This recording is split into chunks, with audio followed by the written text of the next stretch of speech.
Friends, പുതിയൊരു സ്റ്റോറിയിലേക്ക് എല്ലാവർക്കും സ്വാഗതം.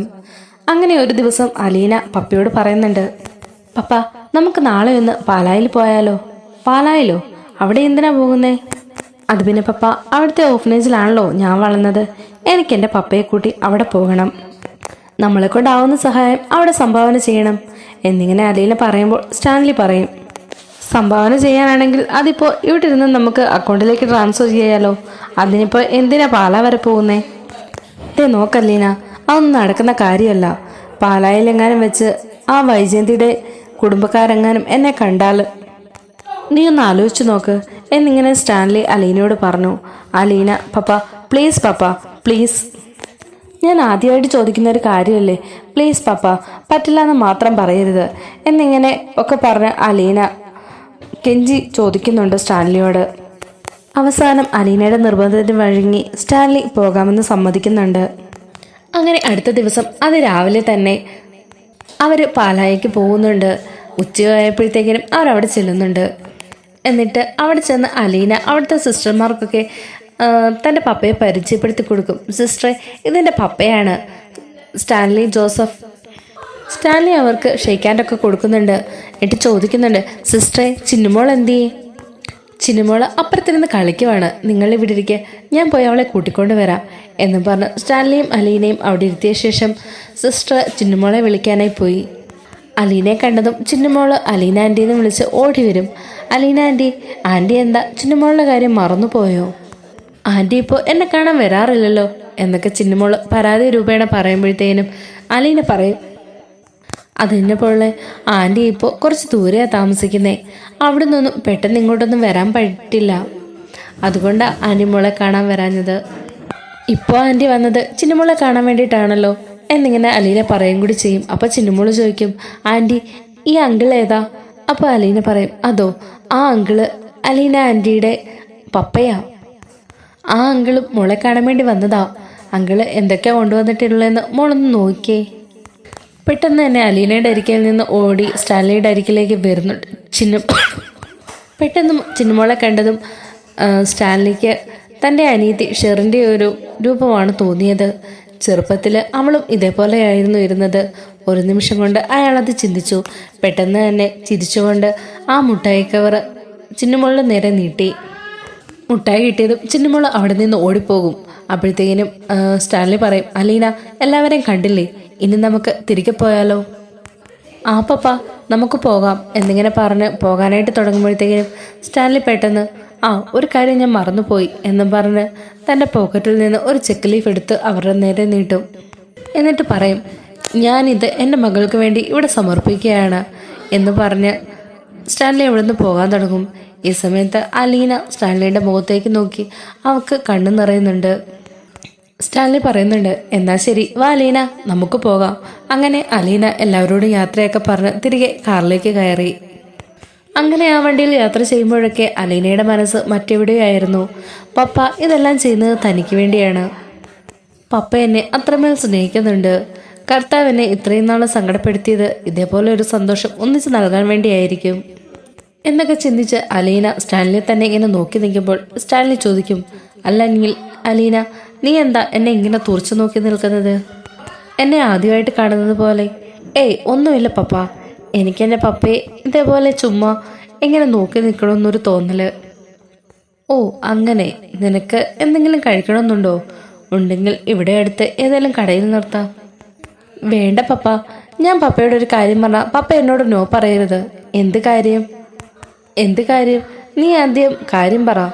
അത് പിന്നെ പപ്പ, നമ്മൾ ഇത്രയും ദൂരം വന്നതല്ലേ, ഇവിടെ നിന്ന് കുറച്ച് ദൂരം കൂടെ മുന്നോട്ട് പോയ ബാലേന്ദ്രനച്ഛൻ്റെ കടയെത്തും. നമുക്ക് അവിടെ ഒന്ന് കയറിയിട്ട് പോകാം. നോക്കലീന, നീ ഇപ്പോൾ ഈ പറയുന്നത് ബാലേന്ദ്ര മേനോനെ കാണാൻ വേണ്ടിയിട്ടല്ലേ? പ്ലീസ് പപ്പ, എന്നെ പപ്പയെ ഏൽപ്പിച്ചത് പോലും ആ അച്ഛനല്ലേ. എനിക്ക് അച്ഛനെ ഒന്ന് കണ്ടാൽ മാത്രം മതി. പ്ലീസ് പപ്പ എന്നും പറഞ്ഞ് അലീന ഇങ്ങനെ നിർബന്ധിച്ചുകൊണ്ടിരുന്നപ്പോൾ വേറെ നിവൃത്തിയൊന്നുമില്ലാതെ സ്റ്റാൻലി അതിന് സമ്മതിച്ചു കൊടുക്കുവാണ്. അങ്ങനെ അവിടെ നിന്ന് നേരെ സ്റ്റാൻലി അലീനയും കൂടെ ബാലേന്ദ്രൻ്റെ ടെക്സ്റ്റൈൽ ഷോപ്പിലേക്ക് ചെല്ലുകയാണ്. അവിടെ വെച്ച് അലീനയും സ്റ്റാൻലിയും കൂടെ നടന്ന് അങ്ങോട്ടേക്ക് വരുന്നത് ബാലചന്ദ്രൻ CCTVയിലൂടെ കാണുന്നുണ്ട്. ഇത് അലീനയല്ലേ? അവൾ എന്തിനാ ഇപ്പം ഇങ്ങോട്ടേക്ക് വരുന്നത്? ഈ സമയത്ത് ഒരു സ്റ്റാഫ് വന്ന് ബാലേന്ദ്രനോട് പറയുന്നുണ്ട്, സർ, സാറിനെ കാണാനായിട്ട് 2 പേര് വന്നിട്ടുണ്ട്. ശരി, അവരെ അകത്തേക്ക് കടത്തി വിടൂ എന്ന് സ്റ്റാൻലി മറുപടിയും പറയും. അങ്ങനെ ബാലചന്ദ്രനും അങ്ങോട്ടേക്ക് വരുന്നുണ്ട്. ബാലേന്ദ്രനെ കണ്ടത് അലീന ഓടിപ്പോയി കെട്ടിപ്പിടിക്കുന്നുണ്ട്. അച്ഛാ, എന്തു പറ്റി? അച്ഛനാകെ ക്ഷീണിച്ചു പോയല്ലോ. പിന്നെ അങ്ങനെയല്ലേ മോളെ, എന്നാ നോക്കാൻ ഒക്കെ ഇവിടെ ഇപ്പോൾ ആർക്കാ സമയം? പറ, എന്താ പിന്നെ നിന്റെ വിശേഷം? നിനക്ക് സുഖമല്ലേ? അതേ അച്ഛാ, എനിക്ക് സുഖം തന്നെയാ. എനിക്കൊരൊറ്റ വിഷമേ ഉള്ളൂ, അത് നിങ്ങളെയൊക്കെ കാണാൻ പറ്റാത്തതിലാ. എന്നെ അവിടെ കൊണ്ടാക്കിയിട്ട് ഒരു പ്രാവശ്യം പോലും അച്ഛൻ എന്നെ കാണാൻ വന്നില്ലല്ലോ. അത് പിന്നെ മോളെ, ഇവിടുത്തെ തിരക്കൊക്കെ നിനക്കറിയാവുന്നതല്ലേ. ഇപ്പോഴാണ് ബിസിനസ്സിലൊക്കെ ഒന്ന് ശ്രദ്ധിക്കാൻ പറ്റുന്നത് എന്ന് പറയുമ്പോൾ ബാലേന്ദ്രൻ സ്റ്റാൻലിയെ നോക്കും. ഹലോ മിസ്റ്റർ സ്റ്റാൻലി, ഇരിക്കൂ. ഇല്ല മിസ്റ്റർ മേനോൻ, ഞങ്ങൾക്ക് ഉടനെ പോകണം. ഇവിടം വരെ വന്നപ്പോൾ ഇവൾക്ക് ഇവിടെ വരണമെന്ന് പറഞ്ഞു. എന്തായാലും ഇവിടെ വരെ വന്നതല്ലേ, ഒരു ചായയൊക്കെ കുടിച്ചിട്ട് പോകാം എന്ന് പറഞ്ഞ് ബാലേന്ദ്രൻ സ്റ്റാഫിനെ വിളിച്ച് ഒരു ചായ കൊണ്ടുവരാൻ പറയുന്നുണ്ട്. ആ, പറ സ്റ്റാൻലി, പിന്നെ എന്തൊക്കെയുണ്ട് വിശേഷം? എങ്ങനെയുണ്ട് അലീന മോള്? അത് പിന്നെ പറയേണ്ടതുണ്ടോ മേനോനെ? അത് എൻ്റെ മകളല്ലേ എന്ന് പറയുമ്പോൾ ബാലേന്ദ്രൻ ഒന്ന് അലീനയെ നോക്കും. ഈ സമയത്ത് അങ്ങോട്ടേക്ക് മനു കടന്നു വരുന്നുണ്ട്. മനുവിന് അലീനയെ കാണുമ്പോൾ ഒരുപാട് സന്തോഷമാകും. ഹായ് അലീന, നീ എപ്പോൾ വന്നു എന്നും പറഞ്ഞ് മനു അലീനയുടെ കയ്യിൽ പിടിക്കും. ദേ, ഞാനിപ്പോൾ വന്നതേ ഉള്ളൂ മനുവേട്ടാ എന്നിങ്ങനെ സ്നേഹത്തോടെയുള്ള അവരുടെ സംസാരം കേൾക്കുമ്പോൾ സ്റ്റാൻലിക്ക് അത് ഒട്ടും അങ്ങോട്ട് പിടിക്കുന്നില്ല. സ്റ്റാൻലി എപ്പോൾ പറയും, അലീന, നമുക്കെന്നാൽ ഇറങ്ങിയാലോ? പപ്പ, ഒരു 5 മിനിറ്റ് ഞാൻ മനുവേട്ടനോട് എന്തെങ്കിലും ഒന്ന് സംസാരിച്ചോട്ടെ. എത്ര നാളുകൂടിയാ ഞങ്ങൾ തമ്മിൽ നേരിട്ടൊന്ന് കാണുന്നത് എന്നും പറഞ്ഞ് അലീനയും മനുവും കൂടി ഒരുപാട് നേരം അവിടെ നിന്ന് സംസാരിക്കും. ഇതൊക്കെ കാണുമ്പോൾ സ്റ്റാൻലിക്കാണ് വലിയ ദേഷ്യം വരും. സ്റ്റാൻലി മുഖമൊക്കെ വീർപ്പിച്ച് കെട്ടി അങ്ങനെ നിൽക്കുകയാണ്. ഇത് കാണുമ്പോൾ തന്നെ ബാലേന്ദ്രൻ്റെ കാര്യം മനസ്സിലാവും. സ്റ്റാൻലിക്ക് അലീനയോട് അധികം സംസാരിക്കുന്നതൊന്നും ഇഷ്ടപ്പെടുന്നില്ല. ബാലേന്ദ്രൻ സ്റ്റാൻലിയോട് പറയും, മിസ്റ്റർ സ്റ്റാൻലി, പറയുന്നത് കൊണ്ട് ഒന്നും തോന്നരുത്. ഇത് ഇപ്പോൾ പറയാൻ പറ്റിയ സാഹചര്യമായിട്ടാണ് എനിക്ക് തോന്നുന്നത്. ഇവൻ വൈജയുടെ ആങ്ങള ശിവശങ്കരൻ മേനോന്റെ മകനാണ്. ഇവന് അലീനയോട് ഒരിഷ്ടമൊക്കെയുണ്ട്. അവൾക്കും ഇതിന് എതിർപ്പില്ലെന്നാണ് എനിക്ക് തോന്നുന്നത്. ഇഷ്ടം തന്നെയാണെന്നാണ് തോന്നുന്നത്. സ്റ്റാൻലിക്ക് എതിർപ്പൊന്നുമില്ലെങ്കിൽ നമുക്ക് ഇവരുടെ വിവാഹം അങ്ങ് നടത്തിക്കൊടുത്താലോ? പെട്ടെന്ന് വേണമെന്നൊന്നും ഞാൻ പറയില്ല, അതൊക്കെ നിങ്ങളുടെ ഇഷ്ടം പോലെ. ഇത് കേൾക്കുമ്പോൾ സ്റ്റാൻലി മറുപടി പറയും, ഏയ് മിസ്റ്റർ ബാലേന്ദ്ര മേനോൻ, അതെന്തായാലും നടക്കില്ല. അലീനയുടെ പപ്പ എന്ന നിലയ്ക്ക് അവൾക്ക് ഒറ്റയൊരു പയ്യനെ ഞാൻ തന്നെ കണ്ടുപിടിക്കും. ഒരു ക്രിസ്ത്യൻ പയ്യനെ കൊണ്ട് തന്നെ ഇവളുടെ കഴുത്തിൽ ഞാൻ മിന്നു കെട്ടിച്ചിരിക്കും. അതാണ് എൻ്റെ ആഗ്രഹവും. അതുമാത്രമല്ല, ഇവളുടെ അമ്മയുടെ കുടുംബത്തിലേക്ക് ഒരു കാരണവശാലും ഞാൻ എൻ്റെ മകളെ വിവാഹം കഴിച്ച് അയപ്പിക്കാനായിട്ട് ഉദ്ദേശിച്ചിട്ടുമില്ല. അതുകൊണ്ട് സോറി മിസ്റ്റർ മേനോൻ, നിങ്ങളുടെ ഉള്ളിൽ ഇങ്ങനെ ഒരു ആഗ്രഹമുണ്ടെങ്കിൽ അതിപ്പോൾ തന്നെ ഉപേക്ഷിക്കുന്നതാണ് നല്ലത്. അലീന, വാ പോകാം. ഇനി ഇവിടെ നിന്ന് വെറുതെ സമയം കളയണ്ട. പോയിട്ട് എനിക്ക് കുറച്ച് അത്യാവശ്യമുള്ളതാ എന്നും പറഞ്ഞ് സ്റ്റാൻലി അവിടെ നിന്ന് ഇറങ്ങിപ്പോകും. ഇതേസമയം അലീന ആകെ നിസ്സഹായമായിട്ട് ബാലചന്ദ്രനെ മനുവിനെ മാറി മാറി നോക്കും. മോളെ അലീന, നിന്റെ പപ്പ പറഞ്ഞത് തന്നെയാണോ നിന്റെയും തീരുമാനം? നിനക്ക് മനുവിനെ ഇഷ്ടമില്ലേ? അത് പിന്നെ അച്ഛാ, എൻ്റെ ഉള്ളിൽ നിങ്ങൾക്ക് 2 പേർക്കും അറിയാവുന്നതല്ലേ. എനിക്ക് മനുവേട്ടനെ ഇഷ്ടമാണ്. പക്ഷേ എൻ്റെ പപ്പയുടെ സമ്മതമില്ലാതെ എനിക്ക് മനുവേട്ടനെ ഒരിക്കലും വിവാഹം കഴിക്കാൻ സാധിക്കില്ല അച്ഛാ. അതുപോലെ തന്നെ മനുവേട്ടനെ അല്ലാതെ വേറൊരു പുരുഷനെയും ഞാൻ ഒരിക്കലും വിവാഹം കഴിക്കില്ല എന്നൊക്കെ പറഞ്ഞ് മനുവിനോടും ബാലേന്ദ്രനോടും യാത്ര പറഞ്ഞിട്ട് അലീന അവിടെ നിന്ന് പോവുകയാണ്. അന്നേരം നിറകണ്ണുകളോടെ മനു ബാലേന്ദ്രനോട് പറയും, അങ്കിളെ, ഞാൻ അങ്കിളിനോട് അന്നേ പറഞ്ഞതല്ലേ എനിക്ക് എൻ്റെ അലീനയെ നഷ്ടമാകുമെന്ന്.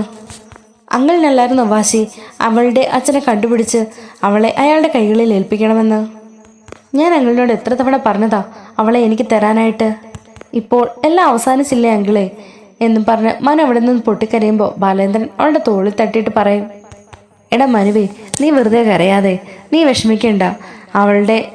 അവൾക്ക് നിന്നെ ഇഷ്ടമാണെങ്കിൽ ആരൊക്കെ എതിർത്താലും നിങ്ങൾ തമ്മിലുള്ള വിവാഹം ഞാൻ നടത്തിത്തരും. നിനക്കെന്നെ വിശ്വാസമില്ലേ എന്നൊക്കെ പറഞ്ഞ് ബാലേന്ദ്ര മേനോൻ ഒരുവിധം മനുവിനെ സമാധാനിപ്പിക്കുകയാണ്. അങ്ങനെ സ്റ്റാൻലിയും അലീനയും അവിടെ നിന്ന് പുറപ്പെടും. സ്റ്റാൻലി നല്ല ദേഷ്യത്തിലാണ്. എന്നാൽ അലീന നിറകണ്ണുകളോടെ അവിടെ നടന്ന കാര്യങ്ങളൊക്കെ ഒന്ന് ഓർത്തെടുക്കുന്നുണ്ട്.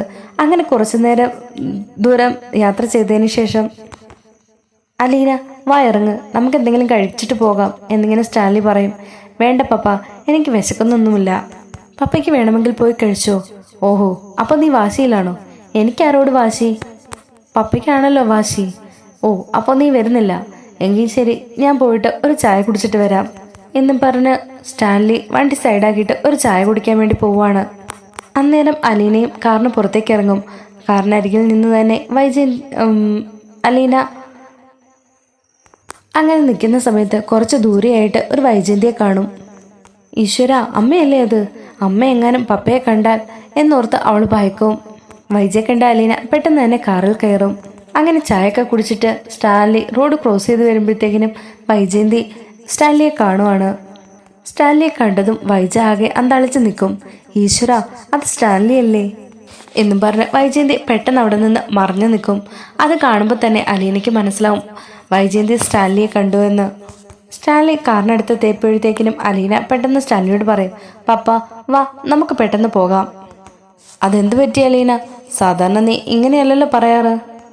അത് പിന്നെ പപ്പ, എന്താണെന്നറിയില്ല, വല്ലാത്തൊരു തലവേദന. തലവേദനയോ? എങ്കിൽ വാ, നമുക്ക് നേരെ ഹോസ്പിറ്റലിലേക്ക് പോകാം. അതൊന്നും വേണ്ട പപ്പ, എനിക്ക് വീട്ടിലെത്തി ഒന്ന് കിടന്നാൽ മതി. ഇത്രയും ദൂരം വണ്ടിയാത്ര ചെയ്തില്ലേ, അതുകൊണ്ടായിരിക്കും തലവേദന വന്നത് എന്നൊക്കെ അലീന പറയും. അന്നേരം സ്റ്റാൻലി പെട്ടെന്ന് കാറ് തിരിച്ചു പോകും.